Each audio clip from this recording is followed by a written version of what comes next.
Hey everybody, this is Bud from Appalachian Navy. I just wanted to tell y'all about the day I had and the people I met and the things I saw while it's fresh on my mind. I'm back home now.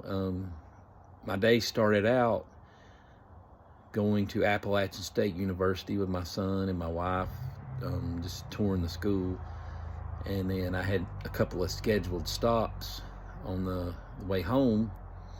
One in Curtis Creek, where I posted a few videos of, that was pretty heavily hit. I took them some propane and a few heaters and some food, and then got some more requests while I was there, and they're very appreciative. They are, they're kind of just way back up in there, and it's hard to get to anything up there. And I was telling Brother Wayne about a gentleman living there, and he showed me a driveway that goes up behind his house to another home that crosses a culvert, let me say, it used to cross a culvert, and it used, before the storm, it was about 10 feet from bank to bank, and now it's about 48 feet from bank to bank, and it's a mess. And that little creek, if you see it right now, it's about 3 foot wide and about 6 inches deep. It's just a little creek, but it was big.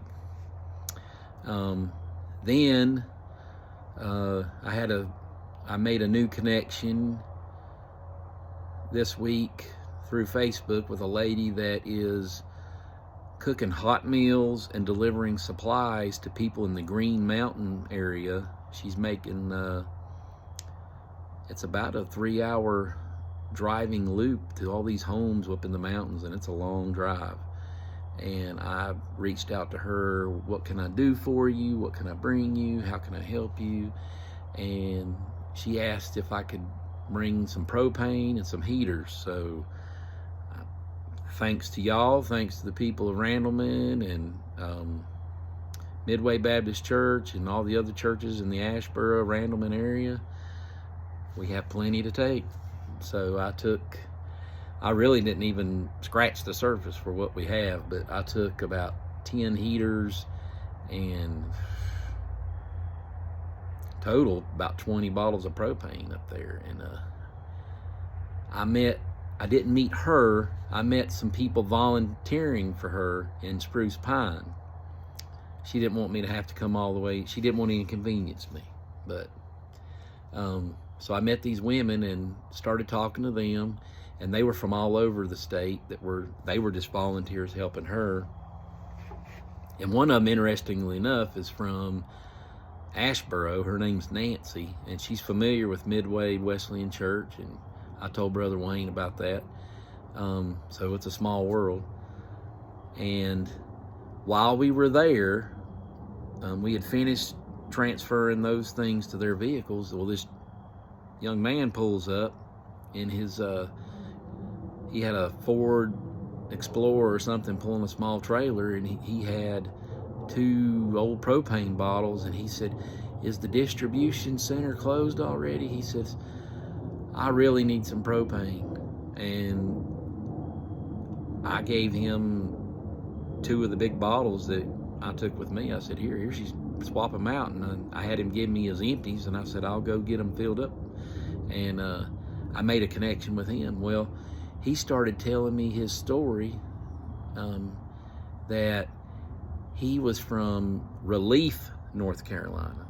And if you have seen the 60 Minutes thing, that's one of the areas that they filmed. Now, the sad part is, and he made this comment, that Relief was hit so hard, and it was highlighted on that news episode, but they're getting the least amount of help. He said, I have been on Facebook pleading for people to bring stuff to Relief, and we're hardly getting anything. And I think a lot of it's because it's so hard to get there, and people don't know how to get there, and they don't know nobody there. And I guess the scary part is you don't want to load up and head up there with all this stuff and then not have nowhere to take it. So I gave him propane, a heater, and a gift card to Walmart, and he broke down a little bit crying and talked about how it was a godsend that he met us, that he didn't know if he was going to be able to get propane. He showed me a video of how dirty his well water is, and I told Brother Wayne, I said, their well water up there is contaminated. He had a video of it coming out of his hose, and it's brown. And he doesn't have a good way to filter it, so the next time I go to him, which is in a few days, I'm probably going to take him some jugs of purified water and more propane and whatever. I told him to make me a list, and we're going to make his day. We're gonna, and when we get up there, we're gonna find a bunch of more people that need stuff. So the need is great. In some areas, it doesn't seem like it is. Some areas are almost back to normal. I stress almost. Even the areas like where I am in Hendersonville, you know, on the surface, it looks like it's back to normal, but there are a lot of people that still don't have a home. They're trying to get back in their homes. Their roads are washed out. It's a mess. We prayed with that gentleman. We hugged. I made a connection. I've connected with these other women. We're going to all, I think, hopefully we'll all work together. And we're going to get these people in the Green Mountain and relief area some hope and some help. And I thank you, everybody, what you're doing. I'll put my email in the description, Appalachian Navy at Yahoo.